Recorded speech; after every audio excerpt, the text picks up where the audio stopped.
பணம் கொடுக்கல் வாங்கல சிக்கல் இருக்குல்ல சாமி, இது தீர்வதற்கு ஆலயம் இருக்கு. கண்டிப்பா ஆலயம் இருக்கு சாமி. ஏதாவது ஒரு சூழ்நிலையில பணத்தை கொடுத்து லாக் ஆனவர்களுக்காகவே குருநாதர் வந்து கோயில் சொல்லியிருக்காரு சாமி. போய் கால் எடுத்து வச்சிட்டீங்கன்னா,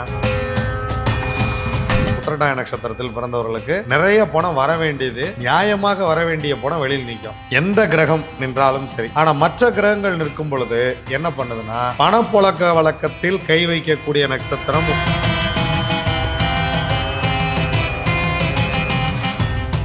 உத்திரட்டாதியில் கிரகம் இருப்பவர்களுக்கு உலகளந்த பெருமாள் கோயிலுக்கு போயிட்டு 3 உலகளந்த பெருமாள் இருக்கு சாமி. இப்போ 3 கோவிலுடைய பெருமை நம்ம பார்த்தோம்னா, காஞ்சிபுரம் உலகளந்த பெருமாள்ல அங்க ராகுவுடைய எந்த கிரகத்தோடு ராகு சேர்ந்திருந்தாலும் அவங்க வந்து கேதுவோட மற்ற கிரகங்கள் ஏதாவது சேர்ந்துருக்கு. கேது உத்திரட்டாதியிலேயே இல்லை, ஆனா எனக்கு வேற கிரகம் உத்திரட்டாதியில இருக்கு, ஆனா கேது நிக்குதுன்னா நீங்க வந்து 108 திவ்ய தேசங்கள்ல கோயம்புத்தூர் மாவட்டத்தில் இருக்கிற ஒரே திவ்ய தேசம் அந்த மகாபலி சக்கரவர்த்தியோடைய 3வது அடியை அவர் எடுத்து வைக்கும் பொழுது என் வாழ்க்கையில் நடந்த ஒரு மிகப்பெரிய ஒரு விஷயம். உலகளந்த பெருமாள் போயிட்டு வர்றோம். அடுத்த 35 நாள்ல என்னுடைய ஒட்டுமொத்த கடனும் சாமி. மீனராசிக்கும் சரி, எந்த கிரகம் நின்னாலும் சரி, போய் கால் எடுத்து வச்சிட்டீங்கன்னா சுகமே சொல்லு சாமி. சுகமே சொல்லுங்க சாமி. கிட்டத்தட்ட ஒரு 600 துப்புரவு தொழிலாளருக்கு உணவளிச்சிங்க. ரொம்ப ரொம்ப நல்ல விஷயம். எப்படி இருந்துச்சு சாமி அந்த அனுபவம்? சாமி ரொம்ப மகிழ்ச்சியாக இருந்தது. உங்களுடைய பங்களிப்பு, இன்னும் நம்ம இந்த ஹிந்து பத்திரிகையோட அவங்களுடைய பங்களிப்பு, ரோஹித் ரமேஷ் அவருடைய பங்களிப்பு, நிறைய அன்பர்கள் ரொம்ப சிறப்பாக இருந்தாங்க. அதில் வந்த நிறைய பேர் சொன்ன விஷயம், இந்த மாதிரி ஒரு நல்ல ஒரு சாப்பாடு, ஒரு மரியாதையான ஒரு சாப்பாடு நாங்கள் சாப்பிடல அப்படிங்கிறத சொன்னாங்க. எல்லாத்துக்கும் போத்தீஸில் புடவை எடுத்திருந்தோம். எல்லாருக்கும் ரொம்ப பிடிச்சிருந்தது.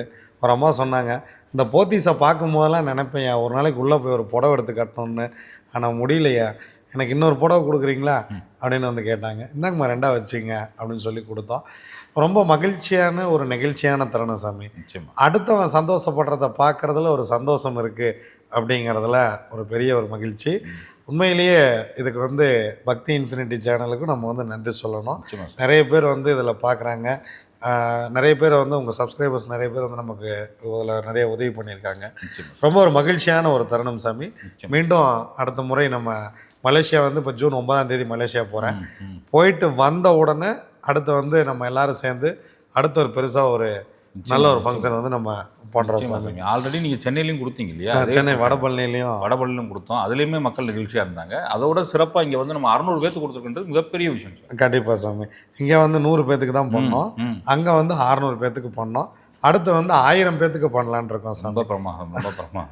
நம்ம சமுதாயத்துக்கு என்ன நம்மளால் முடியுதோ அந்த நன்மையை நம்ம செய்வோம் சாமி. நிச்சயமாக. நம்ம வந்து அரசியல் கட்சியில் நம்ம வந்து ஏதோ ஒன்றும் பண்ண போகிறதில்ல. இந்த மாதிரி ஒரு உணவே நான் சாப்பிட்டது இல்லைங்க அப்படிங்கிறவங்களுக்கு சாப்பிட்றதுக்கு ஒரு உணவு கொடுக்குறோம். இந்த மாதிரி ஒரு புடவையெல்லாம் நான் வாங்கி கட்டினதே இல்லைங்க, ஏன்னா அவங்க வந்து ஊரையே சுத்தப்படுத்துகிறாங்க, அவங்கள பெருசாக யாரும் கவனிக்கப்படுறது இல்லை. இப்போ நம்ம அதை எடுத்து கவனிக்க ஒன்று ஆரம்பித்தோன்னே மக்கள் எல்லாருமே துப்புரவு தொழிலாளர்களை கவனிக்க ஆரம்பிச்சிட்டாங்க. நம்ம சொல்கிறோம், துப்புரவு தொழிலாளர்கள் சனி பகவான், அவங்களை இப்படி தான் மரியாதையாக நடத்தணும். ஏற்கனவே நம்ம ஒரு வீடியோ கூட அதில் போட்டிருந்தோம். துப்புரவு தொழிலாளரை பற்றி நம்ம ஒரு வீடியோ ஒன்று போட்டிருந்தோம். இன்றைக்கி வந்து எல்லா இடங்களிலையும் துப்புரவு தொழிலாளருக்கான மரியாதை கிடக்குது. மக்கள் மனம் மாறும் பொழுது தான் சாமி வாழ்க்கை வந்து வேறு மாதிரி மாற ஆரம்பிக்குது. ஒவ்வொருத்தரும் அதை மதிக்க ஆரம்பிக்கும் போது நாளைக்கு வந்து ஒரு அப்பா ஒரு அம்மா ஒரு துப்புரவு தொழிலாளர் மதிக்கிறத பார்த்துட்டு அந்த குழந்தைகள் வந்து நாளைக்கு அவங்களுக்கு நல்ல மரியாதை கொடுக்கும். நிச்சயமா. அவங்க வந்து சாமி ஒரு குப்பையை கை வச்சு எடுக்கிறதுக்கு நம்ம வீட்டு குப்பையை எடுத்துகிட்டு போகிறக்கே நம்ம சங்கடமாக இருக்குது சாமி. ஆனால் ஊரில் இருக்கிறவங்க குப்பையெல்லாம் வலிக்கிறாங்க. அந்த கையை வச்சு அதே கீழே தான் சாப்பிட்றாங்க, நடக்கிறாங்க, அந்த ஸ்மெல்லு எல்லாத்துலேயும் அவங்க இருக்காங்க. அது எவ்வளோ கஷ்டம் அப்படின்னு அங்கே நின்று பார்த்தா தான் தெரியும். அவங்க சந்தோஷப்படுறதுல என்னமோ ஒரு சந்தோஷம் சாமி நமக்கு. துப்புர வண்டி போனாலும் நம்ம பின்னாடி போகிறதுக்கு அவ்வளோ கஷ்டப்படுறோம். அதில் ஒரு 2 பேர் நின்றுட்டு போகிறாங்கிறதுலாம். ஆமாம், அதில் 2 பேர் நின்றுட்டு போகிறாங்க சாமி. பல உடைந்த கண்ணாடி பொருட்களை வந்து நம்ம ஆளுக்கு வந்து அப்படியே போட்டுறாங்க. எடுக்கும் போது கையில் வந்து அடிபடுது. முறையான கை க்ளவுஸ் கூட இவங்களுக்கு கொடுக்கறதில்ல சாமி. இந்த கண்ணாடி பொருட்கள், ஊசி போன பொருட்கள், அழுகி போன பொருட்கள், நாப்கின்ஸு, இதெல்லாம் கூட நாப்கினை கூட ஒரு அம்மா சொன்னாங்க, நாப்கினை பயன்படுத்திட்டு அப்படியே தூக்கி போட்டுறாங்கய்யா. ஒரு கவரில் கட்டி போட்டால் நாங்களும் அதை கை வச்சு தானே எடுக்கிறோம் அப்படிங்கிற மாதிரிலாம் ரொம்ப வருத்தப்பட்டாங்க. நிறைய பேர்த்துக்கிட்ட பேசணும். உண்மையிலே ரொம்ப சங்கடமாக இருந்துச்சு சாமி அவங்க வாழ்க்கை. ஒரு இரநூறுபா சம்பளத்துக்காக அவங்க படுற கஷ்டம் இருக்குது பாருங்கள். ஏன்னா படிப்பறிவு இல்லாத மக்கள் எங்கே போகிறதுன்னு தெரியல. இப்போ கூட முந்தானேத்து நைட்டு சென்னையை ஒரு ரவுண்டு வந்தோம் 12:30 மணிக்கு. நானும் தினேஷும் சாய் வாலாவில் போய் டீ சாப்பிட்டு ஒரு ரவுண்டு வந்தோம்.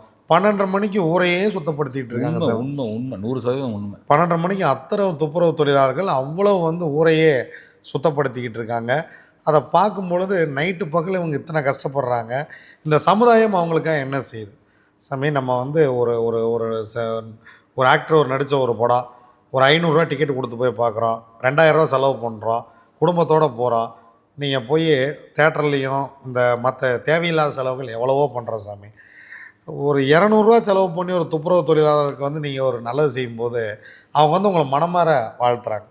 நம்ம உதவி செய்யக்கூடிய நோக்கத்திலேயோ அவங்களுக்கு நம்ம ஏதோ அவங்கள உதவி கேட்போர் அப்படிங்கிற இடத்துல நம்ம அவங்கள வைக்கல. நம்ம தலவாழை இலை போட்டு விருந்து வச்சு நானே இலை எடுத்து எல்லாம் சிறப்பாக பண்ணோம். அவங்க அவ்வளோ ஆச்சுங்க, ஏன் சாமி இலை எடுக்கிறீங்க அப்படின்னாங்க. இல்லைம்மா, ஊரில் இருக்கிறதெல்லாம் நீங்கள் பண்ணுறீங்க, உங்களுக்கு ஒரு நாள் மரியாதை பண்ணணுங்கிறதான் எங்களுக்கு விஷயம். தினசரி உங்களுக்கு என்னால் சாப்பாடு போட முடியாது, ஆனால் அவங்க சாகிற வரைக்கும் நம்மளை இப்படி ஒருத்தன் மதிச்சாண்டா அப்படின்னு அவங்க நினைக்கணும் சாமி. அதுதான் நம்மளுடைய நோக்கம். நம்ம எல்லாரும் இணைந்து இதில் செயல்பட்டுக்கிட்டு இருக்கிறோம். சாய் செந்தில் சாரோடைய பங்களிப்பு எனக்கு ரொம்ப மகிழ்ச்சியாகவும் நெகிழ்ச்சியாகவும் இருக்கிறது. இந்த 1000 பேர் பண்ணக்கூடிய விழாவை முடிஞ்ச அளவுக்கு நம்ம சேனலில் நேரலையாக பண்ணுறதுக்கு கூட ஒரு ஏற்பாடு பண்ணுங்க சார். பண்ணுவோம். அவங்களையும் நம்ம பேட்டி எடுப்போம். ஏன்னா அவங்கள்ட்ட எத்தனையோ விஷயங்கள் இருக்குது, நம்மளுக்கு தெரியாத விஷயங்கள், அவங்களையும் பேட்டி எடுப்போம். இல்லை, அந்த அம்மாட்ட பேசுனதில் கிடைச்ச 2 விஷயம், கண்ணாடி பொருட்களை அப்படியே போட்டுறாங்க. ஒரு கையை கிழிச்சிருது, அதை செஃப்டிக்கெலாம் ஒருத்தருக்கு விரல்லாம் எடுத்திருக்காங்க. அவங்க அந்த அம்மாவுடைய கணவருக்கு விரல் எடுத்திருக்காங்க. இதை அந்த கண்ணாடி பொருள் கிழிச்சதில்ல. நாப்கினை அப்படியே தூக்கி போடுறாங்க. இதை ஒரு விஷயம் அவங்க ரொம்ப வருத்தப்படுறாங்க. கொஞ்சம் நீங்களும் கொஞ்சம் குப்பைகளை அவங்களுக்கு குப்பை மேலே கொஞ்சம் மரியாதை வைங்க. கொஞ்சம் குப்பைகளை கொஞ்சம் பிரித்து போடுங்க. கொஞ்சம் அவங்களுக்கும் கொஞ்சம் மரியாதை கொடுங்க. ஏன்னா நம்ம மதிக்க சமுதாயம் மாறிடும் சாமி. அவங்களுக்கான மரியாதையை நம்ம கொடுக்கணுங்கிறது தான் என்னுடைய எண்ணம். இன்றைக்கி நிறைய மாறி இருக்குது சாமி. ஹிந்து தமிழில் துப்புரவு தொழிலாளர்களை பற்றி கட்டுரை வந்திருந்தது. நம்ம உணவளித்தது ஹிந்து தமிழில் தமிழ்நாடு பூரா வந்திருந்தது. இதில் எனக்கு மகிழ்ச்சியாக ஒருத்தர் ஃபோன் பண்ணி சொன்னார், முதல்லலாம் போனால் ஒரு மாதிரி பேசுவாங்கய்யா, அந்த அம்மா உங்கள் வீடியோவை பார்த்துட்டு இப்போ எனக்கு ரொம்ப மரியாதையாக இது பண்ணுறாங்க, சாண்ட்விட்செல்லாம் வாங்கி கொடுத்தாங்கய்யா, நான் முதல்ல சாண்ட்விட்ச் சாப்பிட்டேங்கய்யா அப்படின்னு ஒருத்தர் எனக்கு ஃபோன் பண்ணி சொன்னார். ஏங்க இதுக்கு முன்னாடி நீங்கள் சாண்ட்விச் சாப்பிட்டதே இல்லையான்னு. இல்லைங்க, அதெல்லாம் நான் பார்த்ததே இல்லைங்க, தூரத்தில் பார்ப்போம். ஆனால் அந்த அம்மா சொன்னாங்க, சாமி சொல்லியிருக்காரு ஏதாவது புதுசாக வாங்கி கொடுங்கன்னு, இந்தாங்க நீங்கள் சாண்ட்விச் சாப்பிடுங்கன்னு கொடுத்தாங்கய்யா. நான் முறையாக சாண்ட்விச் சாப்பிட்டேயா. நமக்கு இது சாதாரண சாமி, இது கிடைக்காத எவ்வளவோ பேர் இருக்காங்க. இதை பார்த்துக்கிட்டு இதை சாப்பிட முடியலையே. நீங்கள் ஒன்று சாமி, அடுத்த முறை நம்ம ஐட்டத்தில் பிளாக் ஃபாரஸ்ட் கேக் சேர்க்கலான் இருந்தேன். சூப்பர். ஏன்னா பிளாக் ஃபாரஸ்ட்டுங்கிற ஒரு கேக்கை சாப்பிடணும்னு சொல்லி ஒரு 100-150 பேர் ஆசைப்படுறாங்க. உங்கள் ஆசை என்னன்னு சொல்லிட்டு நம்ம முத்துரத்னம் கேட்டிருக்காரு.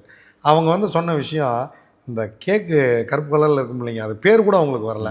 அதெல்லாம் இந்த பெரிய பெரிய ஹோட்டலில் இருக்காங்களா, அந்த ஹோட்டலில் அது சாப்பிடணுங்க அப்படின்ட்டு இருக்காங்க. அப்போ தான் நான் அதை உணர்ந்தேன். ஒரு சாதாரணமாக நடந்து போகிறோம், நமக்கு தோணுச்சுன்னா போய் பிளாக் ஃபாரஸ்ட் வாங்கி சாப்பிட்றோம். ஆனால் பிளாக் ஃபாரஸ்ட் கேக்கையும் நான் பார்த்ததே இல்லைங்க, அதை உள்ளே போய் என்னால் சாப்பிட முடியல அப்படின்னு நினைக்கிறாங்க இல்லையா. அவங்க சாப்பிடாததை நான் வாங்கி கொடுத்து நான் அவங்கள சாப்பிட வைக்கணும் சாமி. அடுத்த முறை 1000 பேர்த்துக்கும் பிளாக் ஃபாரஸ்ட் ஆர்டர் பண்ணுறோம், எல்லாத்தையும் சாப்பிட வைக்கிறோம், சந்தோஷப்படுறோம். ரொம்ப சந்தோஷம் சாமி, ரொம்ப சந்தோஷம். நிறைய கேள்விகள் இருக்குது. நான் முதல்ல ஒரு கேள்வி கேட்டுறேன் உங்கள்கிட்ட. பணம் கொடுக்கல் வாங்கல் பெரும்பாலான இடத்துல பிரச்சனையாக இருக்குது. ஒன்று பணத்தை கொடுக்குறோம், கரெக்டாக தரணும்னு நினைக்கிறவங்க ஏதோ ஒரு விஷயத்தில் டிஃபால்ட் ஆகிறாங்க. இதில் கொடுத்த பணத்தை கொண்டு போகிறவங்களும் நிறைய பேர் இருக்காங்க. இந்த பணம் கொடுக்கல் வாங்கல சிக்கல் இருக்குல்ல சாமி, இது தீர்வதற்கு ஆலயம் இருக்குமா? கண்டிப்பாக ஆலயம் இருக்குது சாமி. பணம் கொடுக்கல் வாங்கல நீங்கள் கவனிக்க வேண்டிய விஷயம் என்னென்னா, பணம் எல்லாரும் எல்லாரையும் ஏமாத்துறதில்ல சாமி. ஒரு சில நேரங்களில் இப்போ நான் உங்களுக்கு பணம் கொடுத்துருக்கேன், உங்கள் சூழ்நிலை சரியில்லாமல் போயிடுது. இப்போ அந்த நேரத்துக்கு எனக்கு வர வேண்டிய பணம் வரமாட்டேங்குது, நான் செய்ய வேண்டிய நல்ல விஷயம் செய்ய முடியாமல் போயிடுது. சரி, பணம் சும்மா தானே இருக்குது, என் நண்பர் கேட்டார், ஒரு வியாபாரம் பண்ணுறாரு, ஒரு 2 லட்சம் கேட்டார், ஒரு 5 லட்சம் கேட்டார்னு கொடுத்துட்றோம், அந்த பணம் திரும்பி வரமாட்டேங்குது அப்படிங்கிறது விஷயம். நான் வந்து கடனாக கொடுத்தேன், வட்டிக்கு கொடுத்தேன், அந்த பணம் திரும்பி வரமாட்டேங்குது, எல்லா பக்கமும் என் பணம் போய் லாக் ஆகிடுச்சு, இன்றைக்கி நான் வட்டிக்கு வாங்க வேண்டிய சூழ்நிலையில் இருக்கேன் அப்படிங்கிறவங்களுக்கு, அதே போல் நான் வட்டிக்கெல்லாம் கொடுக்கலிங்க, சும்மா தான் கொடுத்தேன், அவர் என் நட்பின் அடிப்படையில் கேட்டார், இல்லை என் பொண்ணு கேட்டான், என் ஒய்ஃபு கேட்டாங்க, ஏதாவது ஒரு சூழ்நிலையில் பணத்தை கொடுத்து லாக் ஆனவர்களுக்காகவே நம்ம குருநாதர் வந்து கோயில் சொல்லியிருக்கார் சாமி. இது ஏன் லாக் ஆகுதுன்னு முதல்ல நம்ம தெரிஞ்சுக்கணும் சாமி. ஜாதகத்தில் எந்த மாதிரி அமைப்பு இருந்தால் இது முதல்ல லாக் ஆகும்? ரொம்ப சிம்பிள் சாமி. மீனராசியில் உத்திரட்டாய நட்சத்திரத்தில் பிறந்தவர்களின் பணம் வெளியில் போய் லாக் ஆகிடும். அவங்களுக்கு வந்து பணம் வந்து அவ்வளோ சீக்கிரம் வராது. உத்திரட்டாய நட்சத்திரத்தில் பிறந்தவர்களுக்கு நிறைய பணம் வர வேண்டியது, நியாயமாக வர வேண்டிய பணம் வெளியில் நிற்கும். ஆனால் உங்களால் சத்தம் போட்டு அதை கேட்க முடியாது. நீங்கள் உரிமையாக போய் கேட்க முடியாத சூழ்நிலைக்கு இயற்கை உங்களை கொண்டு போயிடும். உத்திரட்டாதி நட்சத்திரத்தில் எந்த கிரகம் நின்றாலும் சரி, ராகு நின்றாலும் சரி, கேது நின்றாலும் சரி, சூரியன், சந்திரன், செவ்வாய், புதன், ராகு, கேது, சுக்கிரன், எந்த கிரகம் நின்றாலும் சரி, உத்திரட்டாதியில் சுக்கிரன் உச்சமானாலும் சரி, புதன் நீச்சமானாலும் சரி, அங்கே குரு போய் ஆட்சி பெற்றாலும் சரி, எந்த கிரகம் நின்றாலும் சரி, சந்திரன் நின்னா நம்ம உத்திரட்டாய நட்சத்திரம்னு சொல்லிடுறோம், ஜென்ம நட்சத்திரம். ஆனால் மற்ற கிரகங்கள் நிற்கும் பொழுது என்ன பண்ணுதுன்னா, பணப்புழக்க வழக்கத்தில் கை வைக்கக்கூடிய நட்சத்திரம் உத்திரட்டாதி. கற்ற கல்விக்கு ஏற்ப யோக பலன் கிடைக்காம போகிறது. நான் படிக்க நினச்சதை என்னால் படிக்க முடியலைங்க அப்படின்னா உத்திரட்டாயில் கிரகம் இருக்கும். நல்லா பையன் காலேஜ் போயிட்டு இருந்தேன், திடீர்னு காலேஜ் போக மாட்டேங்கிறேன், உத்திரட்டாயில் கிரகம் இருக்குது. பையன் நல்லா ஸ்கூல் போயிட்டு இருந்தேன், திடீர்னு ஸ்கூலுக்கு போக மாட்டேங்கிறேன், உத்திரட்டாயில் கிரகம் இருக்குது. பணத்தை வாங்குகிற வரைக்கும் நல்லா பேசிக்கிட்டு இருந்தாங்க, பணத்தை வாங்கிட்டு போனவன ஆளையே காணையா அப்படின்னு சொல்கிறீங்களா? உத்திரட்டாயில் உங்களுக்கு கிரகம் இருக்குது. அந்த கிரகம் திசை புத்தி நடத்தும் போது தான் நீங்கள் பணத்தை கொடுத்துருப்பீர்கள். அந்த பணத்தை வாங்கினவுடனே ஒன்று அவன் சூழ்நிலை மாறி போயிடும், இல்லை நான் கொடுக்கக்கூடாதுங்கிற இடத்துக்கு வந்துடுவான். நம்ம கொடுக்க முடியாது, பண்ணுறதை பண்ணுங்க அப்படின்னு சொல்கிறது, கொடுக்க முடியாத சூழ்நிலையை கிரியேட் பண்ணி விட்டுறது, கேட்க முடியாத சூழ்நிலையை கிரியேட் பண்ணி விட்டுறது. சொந்த பந்தங்களுக்கு இடையில் இப்போ சம்பந்திகளுக்குள்ளே பணம் கொடுத்துக்குவாங்க, இப்போ கேட்கவும் முடியாது. பிள்ளைய கொடுத்துருப்பாரு, அவர் வந்து சம்பந்தி நான் ஒரு வீடு ஒன்று வாங்க போகிறேன், ஒரு 5 லட்ச ரூபா பணம் கொடுங்க, 2 மாதத்தில் கொடுத்துறேன்னு இருப்பார். கொடுத்துருக்க மாட்டாங்க, திரும்ப போய் கேட்கவும் முடியாது. இவர் அப்படியே மனசுக்குள்ளே இந்த 5 லட்ச ரூபா இருந்தால், சாமி இன்றைக்கி 5 லட்ச ரூபா இருந்துச்சுன்னா இதை வச்சு பிஸ்னஸ் பண்ணால் இன்றைக்கி ஒரு 5000 ரூபா லாபம் பார்க்கலான்னா, ஒரு 5 லட்ச ரூபாயை கொண்டு போய் இன்னொரு பக்கம் லாக் பண்ணிவிட்டு இது இன்னைக்கு இப்போ வருமோ எப்போ வருமோன்னு காத்திருக்கிற மாதிரி தானே இருக்குது. நிச்சயமா கண்டா வர சொல்லுங்கன்னு நம்ம பல பேர்த்துக்காக காத்திருக்க வேண்டியதால் இருக்குது. அந்த மாதிரி உத்திரட்டாதியில் கிரகம் இருப்பவர்களுக்கு, உத்திரட்டாதி நட்சத்திரத்தில் பிறந்தவர்களுக்கு உலகளந்த பெருமாள் கோயிலுக்கு போயிட்டு 27 தீபம், நெய் தீபம் போடணும். போட்டுட்டு வெள்ளை திரியும் தாமரை தண்டு திரியும் சேர்த்து 27 தீபம் போடணும். கோவிலில் வெளியிலே தீபம் போடுங்க, உள்ளே தீபம் போடுறதுக்கு அனுமதிக்க மாட்டாங்க. வெளியில் தீபம் போட்டுட்டு உள்ளே போய் உலகளந்த பெருமாளை 19 முறை வலம் வந்து நீங்கள் அவர்கிட்ட சாமி கும்பிடுங்க. உலகளந்த பெருமாளுக்கு என்ன விசேஷம் அப்படிங்கிறதையும் நம்ம வந்து இங்கே பார்த்துடணும். உலகளந்த பெருமாளை பற்றி நம்ம வந்து தெரிஞ்சுக்கணும். நிச்சயமா சார். ஏன் உலகளந்த பெருமாள் போனால் இது நடக்குது அப்படிங்கிற விஷயத்தையும் நம்ம வந்து இதை வந்து தெரிஞ்சுக்கணும். உலகளந்த பெருமாள் இந்த 10 அவதாரங்களில் தசாவதாரத்தில் ஒரு அவதாரம். அவர் வந்து மகாபலி சக்கரவர்த்தி கிட்ட போய் 3 அடி இடம் கேட்குறார். 3வது அடி மகாபலி சக்கரவர்த்தி தன்னுடைய தலையவே கொடுக்குறார். அதனால தான் அவர் தலைமையில் கால் வச்ச மாதிரி இருக்கும். ஒரு காலை நிறுத்தி ஒரு காலை தூக்கி வச்சுருப்பார். உலகளந்த பெருமாள் பார்த்தீங்கன்னா மற்ற பெருமாள் மாதிரி இருக்க மாட்டார். ஒத்த காலில் நின்று வசூல் பண்ணுறதெல்லாம் அவர் தான். என்னப்பா ஒத்த காலில் நிற்கிற அப்படிம்பாங்க. பிடிவாதம் பிடிக்கிறது. ஒரு சிலர் வந்து ஒத்த காலில் என்னப்பா ஒத்த காலில் நிற்கிற அப்படிம்பாங்க, அதை வசூல் பண்ணுறதுக்கு. அதனால தான் அவர் வசூல் பண்ணுறாரு. அதுக்கு தான் உத்திரட்டாதிக்கு நம்ம அதை கொடுக்குறோம். இவர் ஒத்த காலில் நின்று வசூல் பண்ணி கொடுப்பார் உங்களுக்காக. இவர் தான் வந்து மகாபலி சக்கரவர்த்தி. இந்த நிகழ்வு தான் திருவோணமாக கேரளாவில் கொண்டாடுறாங்க. திருவோணம் கொண்டாடுறாங்க. அன்னைக்கு வந்து மகாபலி சக்கரவர்த்தி வர்றாரு அப்படிங்கிறதும் இந்த உலகளந்த பெருமாள் அவருடைய பெருமைகளையும் பேசக்கூடியது தான் கேரளாவில் மிகப்பெரிய ஃபெஸ்டிவல் திருவோணம். திருவோணமே இந்த மகாபலி சக்கரவர்த்தியும் இந்த நம்ம உலகளந்த பெருமாளும் சேர்ந்ததான். வாமன அவதாரத்தில் வருவார். எல்லா ஆழ்வார்களும் உலகளந்த பெருமாளை வணங்கி இருக்கிறார்கள். 108 திவ்ய தேசங்களில் உலகளந்த பெருமாள் கோவில் வருகிறது. தமிழ்நாட்டில் மொத்தம் 3 உலகளந்த பெருமாள் இருக்கிறது. நிச்சயமா சாமி. காஞ்சிபுரத்து உலகளந்த பெருமாளுக்கு நான் போயிட்டு வந்திருக்கேன். அதுக்கப்புறம் நிறைய லைஃப் சேஞ்ச் ஆயிருக்கு. சூப்பர், ரொம்ப மகிழ்ச்சி. 3 உலகளந்த பெருமாள் இருக்குது சாமி. இப்போ 3 கோவிலுடைய பெருமையை நம்ம பார்த்துறோம். காஞ்சிபுரம் உலகளந்த பெருமாளில் அங்கே ராகுவுடைய ஆற்றல் சேர்ந்திருக்கிறது. இப்போ வந்து மீனராசி மண்டலத்தில் எந்த கிரகத்தோடு ராகு சேர்ந்திருந்தாலும் அவங்க வந்து காஞ்சிபுரம் போகிறது ரொம்ப சிறப்பு. ராகுக்குன்னே அங்கே தனியாக ஒரு அமைப்பு இயங்குது சாமி. அதனால் காஞ்சிபுரம் போயிட்டு வரவங்களுக்கு உடனடியாக இந்த பணம் வந்து வசூலாயிடுது. 108 திவ்ய தேசங்களில் அதுவும் ஒன்று. அதே போல் திருக்கோவிலூர் உலகளந்த பெருமாள், திருக்கோஷ்டியூர் வேற, திருக்கோவிலூர் வேற. திருக்கோவிலூர் உலகளந்த பெருமாள் அங்கே வந்து கேதுவுடைய ஆற்றல் இயங்க ஆரம்பிக்குது சாமி. இப்போ உதாரணத்துக்கு மீனராசி மண்டலத்தில் கேது இருக்குது, இல்லை கேதுவோட மற்ற கிரகங்கள் ஏதாவது சேர்ந்துருக்கு, கேது உத்திரட்டாதியிலேயே இல்லை ஆனால் எனக்கு வேறு கிரகம் உத்திரட்டாதியில் இருக்குது ஆனால் கேது நிற்கிதுன்னா நீங்கள் வந்து திருக்கோவிலூர் போயிட்டு வரலாம். திருக்கோவிலூர் போனீங்கனாலும் இந்த பணம் வந்து வசூலாக ஆரம்பிச்சிடும். இதில் வந்து பார்த்திங்கன்னா கோயம்புத்தூரில் இருக்கிற உலகளந்த பெருமாள் கிட்டத்தட்ட கோயம்புத்தூர் மாநகர் மக்களுக்கே தெரியாத ஒரு கோயில் சாமி. ஆமாம் ஆமாம். கோயம்புத்தூரில் இருக்கிற உலகளந்த பெருமாளுக்கு என்ன ஒரு பெருமைன்னு கேட்டிங்கன்னா 108 திவ்ய தேசங்களில் கோயம்புத்தூர் மாவட்டத்தில் இருக்கிற ஒரே திவ்ய தேசம் உலகளந்த பெருமாள் தான். இப்போ திருப்பூரில் திவ்ய தேசம் கிடையாது. அந்த பக்கம் மேட்டுப்பாளையம், நீலகிரி இந்த மாதிரி அப்படி சுற்றி வந்தீங்கன்னா காரமடை ஒரு திவ்ய தேசமாக வரும்.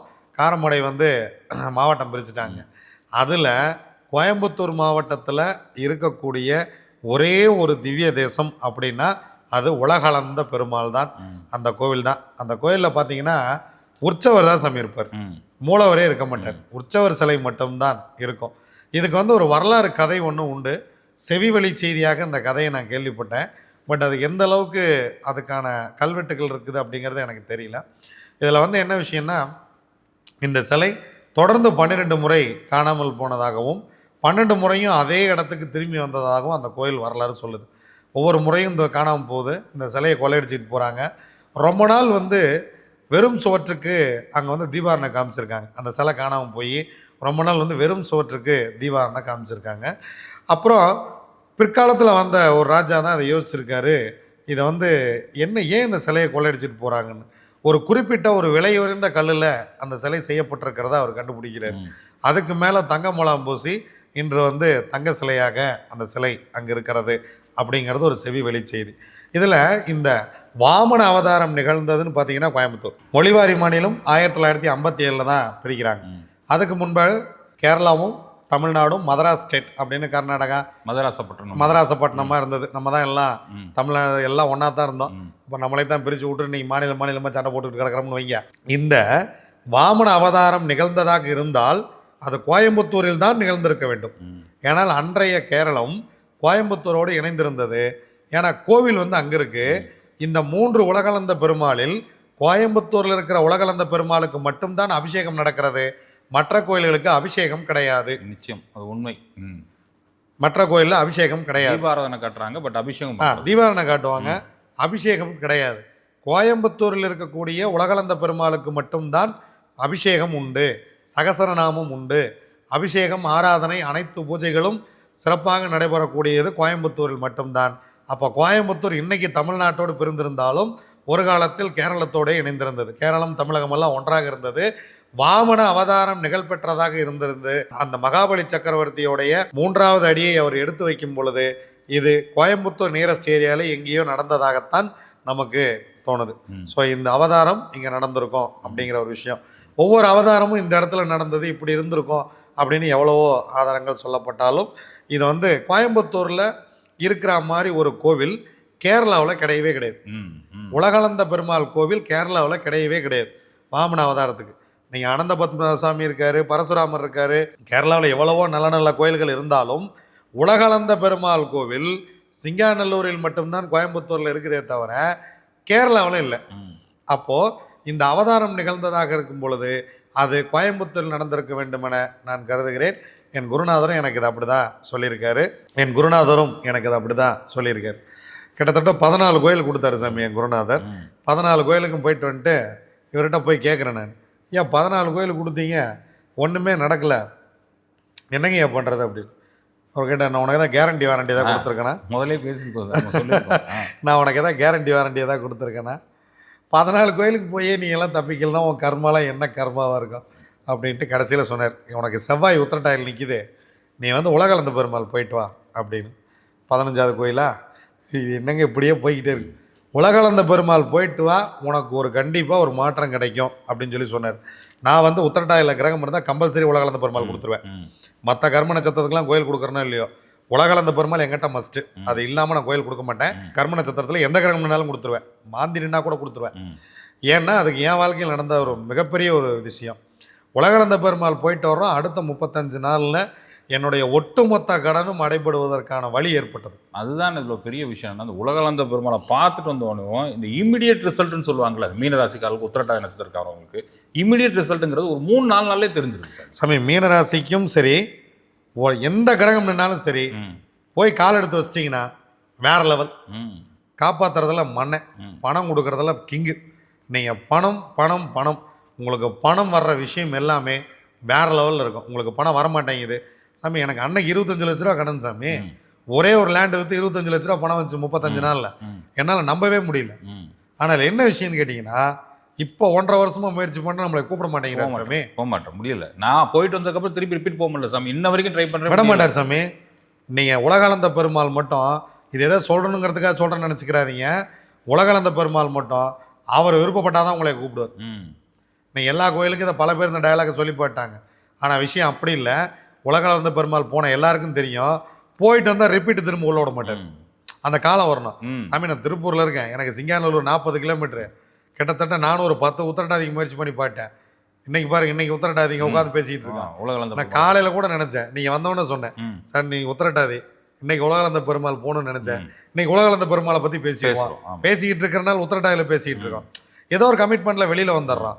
ஆனால் கரெக்டாக அந்த உலகளந்த பெருமாளை உத்திரட்டாதியில் போகணும் அப்படின்னா முடியல. அதுதான் விஷயம். எல்லாரையும் அவர் அழைப்பது இல்லை. திருக்கோவிலூர் போனாலும் சரி, காஞ்சிபுரம் போனாலும் சரி, கோயம்புத்தூர் போனாலும் சரி, ரொம்ப சிறப்பு. கோயம்புத்தூரில் அபிஷேகம் நடக்கும், ஆனால் உத்திரட்டாதி நட்சத்திரத்தன்னைக்கு நடக்காது. கோயம்புத்தூரில் கோவில் அர்ச்சகர் ஃபோன் நம்பர் கிடைக்காது. நீங்கள் நேரில் போயிட்டு அவர்கிட்ட புக் பண்ணிக்கணும். புக் பண்ணால் இடைநாளில் அர்ச்சனை பண்ணி கொடுப்பார். சகசரநாமே செய்து கொடுப்பார். நான் பார்த்த அர்ச்சகரில் கோயம்புத்தூரில் இருக்கக்கூடிய உலகளந்த பெருமாளின் அர்ச்சகர், அவர் வந்து ரொம்ப அருமையான ஒரு மனிதர். நல்ல நேர்த்தியாக வேலை செய்யக்கூடிய ஒரு மனிதர். காலையில் 7 மணிலேருந்து 10 மணி வரைக்கும் தான் கோயில் இருக்கும். மாலை 4 மணிலேருந்து 7:30 வரைக்கும் தான் கோயில் திறந்திருக்கும். ஒரு நிமிஷம் கூட எக்ஸ்ட்ரா வச்சுருக்கிறது இல்லை. கரெக்டாக ப்ரொசீஜர் படி பண்ணுவாங்க. உங்களுக்கு பணம் வர வேண்டியது இருந்தால், நியாயமாக எனக்கு பணம் வர வேணும் அப்படின்னு இருந்தால், நீங்கள்